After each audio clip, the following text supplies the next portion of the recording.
Hello বন্ধুরা, আমি সঙ্গীতা। আশা করি আপনারা সকলেই ভালো আছেন। আজ আগস্ট মাসের 10 তারিখ, সময়ে এখন সন্ধ্যে 6টা। এতদিন বৃষ্টি হচ্ছিল, আর এই টানা বৃষ্টিতে তারপরেই যখন রোদ ওঠে তখন কিন্তু ভীষণ ভালো লাগে। সারা আকাশ জুড়ে রোদ ঝলমল করছে, আকাশের রংটাও কিন্তু খুব সুন্দর লাগছে। আর এপাশের এই জবাটা দেখুন, প্রায় 15 দিন পর ফুটলো। এই হলুদ জবাটা আমার খুবই প্রিয়। সাথে সাদা গোলাপ আর সাদা জবা তো রোজই ফোটে, একটা দুটো করে। চলুন আজকেও কিছু চারা বসিয়ে দেবো। বীজ থেকে যে চারাগুলো গ্রো করেছিলাম, আগের দিনকেই দেখিয়েছিলাম বরবটি এবং শিম বসিয়েছিলাম, আজকে শসার চারাগুলোও বসিয়ে দিলাম। গ্রো ব্যাগের মধ্যে মাটি একেবারেই ভেজা রয়েছে, তবে ময়েশ্চার ভাব যেহেতু রয়েছে তাই একেবারেই জল দেবার প্রয়োজন নেই। জল দিলেই কিন্তু গাছগুলো সব মারা যাবে। নতুন নতুন চারা উঠেছে, আর সেই নতুন চারাতে শেকড়গুলো কিন্তু খুবই সূক্ষ্ম থাকে। এর মধ্যে অতিরিক্ত জল দিলেই শেকড় পচে গিয়ে গাছ নষ্ট হয়ে যাবে। সেই জন্য যতক্ষণ না শেকড়টা একটু বাড়বে, গাছটা একটু বড় হবে, ততক্ষণ জল দেওয়া যাবে না। এত রোদ উঠে গিয়েছে, তারপরেও আবার দেখুন 2-1 ফোঁটা বৃষ্টি শুরু হয়ে গিয়েছিল। আমি ভাবলাম আবারও সেই বৃষ্টি, কিন্তু বৃষ্টিটা কমে গিয়েছিল। আর এই পাশে শিম গাছের ট্রেতেও শিম গাছগুলো সবই ঠিক আছে, তবে একটা চারা দেখছি একটু দুর্বল। জানি না ওই চারাটা বাঁচবে কিনা, কারণ আমি এর আগেও বলেছি সব বীজ কিন্তু সমান হয় না। সেই চারার মধ্যেও কিন্তু গন্ডগোলটা দেখা যায়। এই দেখুন, এতগুলো চারার মধ্যে একটা চারাই একটু দুর্বল। যদি বেঁচে যায় তো ঠিক আছে, না হলে কিছু করার নেই। এই জন্য একটু বেশি করে বীজ রোপণ করতে হয়। বাগানে কাজ করতে বসবো তার আগে গাছগুলোকে রোজের মতো একবার করে ভালোভাবে দেখে নিই যে কোন কোন গাছে কোনো পোকা লেগেছে কিনা বা মিলিবাগ লেগেছে কিনা।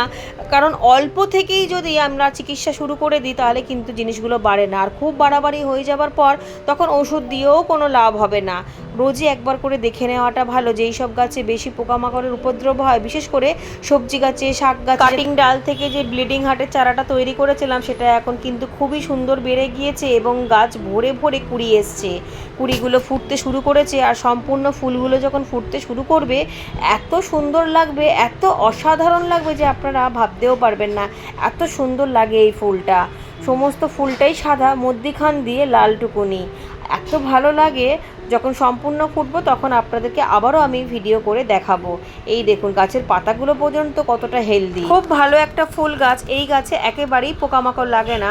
আমি অন্তত দেখিনি। আমার বাগানে তো আগেও ছিল যে মাদার গাছটা মারা গিয়েছিল, সেই মাদার গাছ থেকেই তো আমি ডাল কেটে বসিয়েছিলাম। তখনও কোনো পোকা ছিল না, এখনও কোনো পোকামাকড় লাগে না। আর এদিকে জবা গাছগুলো যতগুলো রয়েছে সবই ডাল কেটে কেটে বসিয়ে দিয়েছি। কয়েকটা তো ডাল থেকে চারা তৈরি হতে শুরু করে দিয়েছে। আর জবা গাছে কিন্তু খুব দেখে শুনে রাখতে হয়। এই গাছে খাবার যেহেতু বেশি লাগে, পোকাও কিন্তু খুব লাগে, বিশেষ করে মিলিবাগ যদি একবার জবা গাছে লেগে যায় তাহলে কিন্তু ছাড়ানো খুবই কঠিন। সেই জন্য প্রথম থেকেই এইগুলোকে দেখে শুনে রাখতে হবে, একেবারেই নজর ছাড়া করলে চলে না। আর এদিকে বোগেনভেলিয়ার গাছের মাটিগুলো একেবারেই বসে গিয়েছে বৃষ্টিতে পড়াতে, সেগুলো একটুখানি খুশে নিচ্ছি। আর গাছগুলোকে আজকে একটু স্থান পরিবর্তন করব, মাঝে মধ্যে এটা আমি করি। যে দিকটা বেশি রোদ থাকে সেই দিকটাই বোগেনভেলিয়া রাখার চেষ্টা করি, কারণ বোগেনভেলিয়া গাছের ওই একটাই শর্ত, রোদ পেলেই যথেষ্ট। রোদ ছাড়া সেই গাছ কিছুই চায় না। এত কষ্ট সহ্য করতে পারে, একটুখানি জল টান দিলেই কিন্তু কুড়ি চলে আসে। তবে কুড়ি চলে এলে কিন্তু জল টান দেওয়া যাবে না, তখন যাতে গাছের মাটিটা ময়েশ্চার থাকে সেই দিকটা লক্ষ্য রাখতে হবে। এত ভালো গাছ। সাথে এই ক্যারেটের মাটিগুলো যেগুলো তৈরি হয়ে গিয়েছে সেগুলো একটুখানি খুশে নেবো। এর মধ্যে শাকের দানা দেবো, একটার মধ্যে কলমি শাকের দানা দেবো আর একটার মধ্যে লাল শাকের দানা দেবো। তবে এই মাটিটা যেহেতু এতটাই উন্নত, এর মধ্যে কিন্তু খুব অনায়াসেই ফুল গাছও করা যায়। অনেকেই বলেছেন, কারণ আমি তো জৈবতেই করেছি, কোনো কেমিক্যাল দেওয়া নেই। সবজির খোসা দিয়ে যেহেতু মাটি তৈরি করি, তাই সেই সবজির খোসার মধ্যেই কুমড়োর অনেক দানা ছিল। যেই কুমড়ো বাজার থেকে কিনে এনেছিলাম সেই দানা পরেই কত কুমড়ো শাক হয়েছিল, সেটাও তুলে দিলাম। মাটিটাকে খুশে নেবো। ক্যারেটের মধ্যে দু সাইডে দেখছি দুটো গাছ হয়েছে, একদিকে হলুদ গাছ আর একদিকে উচ্ছে গাছ। এইগুলো থাকুক, এগুলো তুলবো না। এগুলো থাকলে তো কোনো অসুবিধা নেই। মাঝখান দিয়ে শাকের দানা ফেলে দেবো। গাছগুলো যেহেতু হেলদি আছে তাই তুলে আর লাভ নেই। এখান থেকেই সবজি পাওয়া যাবে। আর মাটিটা ভীষণ ঝুরঝুরে। এই সুযোগে একটুখানি গাছের আগাছা ঠাগাছাগুলোও পরিষ্কার করে দিচ্ছি। বর্ষাতে যদিও বা আমি অনেক আগাছা তুলে দিয়েছি, তবুও কিছু কিছু চোখের আড়ালে তো হয়েই যায়। আর এই আগাছা যেহেতু খুবই দ্রুত জন্মে যায়, এগুলোকে না তুললে গাছের খাবার সব এই আগাছাগুলোই খেয়ে নেবে। আগাছা তুলে এবার গাছগুলোকে যেখানটার দিকে রোদটা বেশি পড়ে সেই জায়গাটাতেই দেবো। সাথে ছাদটাকেও একটু ঝাঁট দিয়ে পরিষ্কার করে নেবো। যদিও বা কয়েকদিন আগেও আমি ঝাঁট দিয়েছিলাম এবং গতকালও ঝাঁট দিয়ে দিয়েছিলাম, তাই আজকে আবারও একটুখানি ঝাড় দিয়ে পরিষ্কার করে রাখলে দেখতেও ভালো লাগে আর পোকামাকড়টা একটু কম হয়, আর এসে বসলে শান্তিও পাওয়া যায়, কারণ পরিষ্কার জায়গা সবসময় ভালো লাগে। কাঠের ভুসির মধ্যে কম্পোস্ট তৈরি করে গাছ করি বলে ভীষণই হালকা, তাই তোলা নামাতে খুবই সুবিধা। মাটি দিয়ে করলে গাছ ভালো হয় ঠিক কথা, সেক্ষেত্রে খুব ভারী হয় আর মাটি আমি খুব একটা পাইও না, একেবারেই পাই না, সেই জন্য মাটি আমি ঘরেই তৈরি করে দিই। এই দেখুন গাছগুলোকে এই উপরে রেখেছিলাম, পরে কিন্তু আবারও সরিয়ে দিয়েছিলাম। যতক্ষণ না আমার মন পছন্দ হয় ততক্ষণ আমি বাগানের মধ্যে কাজ করতে থাকি। সকালবেলা বাগানে এসে কলমি শাকের দানা ভিজিয়ে দিয়ে গিয়েছিলাম, সেগুলো ভিজে গেছে, প্রায় 3-4 ঘন্টা মতো ভিজেছে। তারপর ছড়িয়ে দেবো। মাটির মধ্যে তো খাবার দেওয়াই রয়েছে, কোনো কিছুই খাবার দেবো না, কোনো কিছুই মেশাবো না। সাথে লাল শাকের দানাও বসিয়ে দেবো। অনেকক্ষণ রোদের মধ্যে ছিলাম, জল তেষ্টা পেয়ে গিয়েছিল, সেই জন্য একটু জলও খেয়ে নিলাম। জানি এত কড়া রোদের মধ্যে জল খাওয়া ঠিক না, কিন্তু গলা শুকিয়ে যায় তো, তাই খুব কষ্টও হয়। এবার লাল শাকের বীজটা নিয়ে আসবো নিচ থেকে, 3তলার ঘরে রয়েছে, ভুলে যাই, অনেক কিছু হাতের মধ্যে থাকে তো এটা সেটা, সেই জন্য একেবারে মনে করে আনতেও পারি না। আর এত রোদ তো বারবার ওপর নিচ করতেও কষ্ট হয়। আর এদিকে রজনীগন্ধা স্টিকগুলোকে সবই কেটে দেবো, আর পাতাগুলোকেও একেবারেই ছেটে দেবো, কারণ স্টিক হবার পর যদি পাতা ছেটে না দিই তাহলে এই গাছের মাটির থেকে খাবারগুলো এমনি এমনি পাতাগুলো খেয়ে বড় হবে আর স্টিক আসবে না। আর যেহেতু বৃষ্টিটা কমে গিয়েছে, যদি বৃষ্টি আবার শুরু হয় তাহলে কিন্তু স্টিক আবারও চলে আসবে, কারণ রজনীগন্ধায় বৃষ্টির মধ্যেই স্টিকটা বেশি ভালো আসে। এই দেখুন পাতাগুলোকে একেবারেই ছোট করে কেটে দিয়েছি, এই পাতাগুলো কম্পোস্টের মধ্যে চলে যাবে। আর উপর দিয়ে একটুখানি খাবার চুন দিয়ে দিয়েছি, আর এখানে কোনো জল টল দেবো না।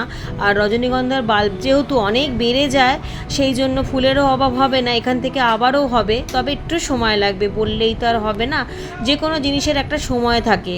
লাল শাকের দানাটাও এর মধ্যে নিয়ে চলে এসেছি, কেটে দেবো। আর এই কোম্পানির দানাটা কিন্তু আমি খুবই ব্যবহার করি, এর আগের ভিডিওতেও আমি দেখিয়েছিলাম শীতের সময়। এই দেখুন অল্প করে দানা নেবো, অনেকটাই থাকে, 10 টাকা করে প্যাকেট। আর এই দেখুন দানাগুলো কতটা পুষ্ট, জাস্ট এরভাবে ছড়িয়ে দেবো শুকনো মাটির মধ্যে, ওপর দিয়ে একটু জল স্প্রে করে দেবো। কাজ সব হয়ে গিয়েছে, এবার মাটিগুলোকে খুব ভালোভাবে তুলে গুছিয়ে রেখে দিলাম। আর এই সময় খোলা জায়গাতে একেবারেই মাটি শুকনো করতে দেওয়া ঠিক না, কারণ বৃষ্টি সম্পূর্ণভাবে কমেনি, যখন তখন এসে গেলেই অসুবিধা, ছাদ পুরো নোংরাও হয়ে যাবে এবং মাটিগুলো নষ্টও হয়ে যাবে, জলে বেয়ে কাদা কাদা হয়ে যাবে। এই দেখুন ছাদটাকে পরিষ্কারও করে নিয়েছি, আর সমস্ত গাছ এক সাইড ধরে রেখে দিয়েছি, সাথে বোগেনভেলিয়াগুলো রোদযুক্ত জায়গাতে বাঁ সাইড করে রেখেছি। কচু গাছগুলো ভীষণ সুন্দরভাবে বেড়ে গিয়েছে, স্ট্যান্ডগুলোও ভালোভাবে রং করে নিয়েছি, সেই স্ট্যান্ডের ওপর এখন আর কোনো গাছ তুলব না। একটা বীজ তো লাগানো হয়েই গিয়েছে, যেগুলো চারা উঠে গিয়েছিল, এখনও কিন্তু অনেক বীজ থেকে চারা উঠেছে, যেমন লাউ, কুমড়ো, করলা, সেইগুলো কিন্তু আবারও লাগাতে হবে। তার জন্য মাটিটাকে একটু ঠিকঠাক করে নিতে হবে, কোন জায়গায় বসাবো, কোন জায়গাটায় রাখলে সুবিধা হবে, এই সব দেখে বুঝে নিয়ে তারপর চারাগুলোকে বসাবো। এখন চারাগুলো একটু ছোট আছে, আর একটু বাড়ুক, তারপর যেহেতু লাউ কুমড়ো গাছে বেয়ে বেয়ে উঠবে, সেই জন্য যেখানে সেখানে তো রাখা যাবে না, তাহলে বাগানের সৌন্দর্যটা নষ্ট হয়ে যাবে। তবে আমি যেটাই করি না কেন সবই আপনাদের সাথে শেয়ার করব। ঠিক আছে বন্ধুরা, আজকের ভিডিওটা আমি এখানেই শেষ করলাম। সবাই খুব ভালো থাকুন এবং সুস্থ থাকুন।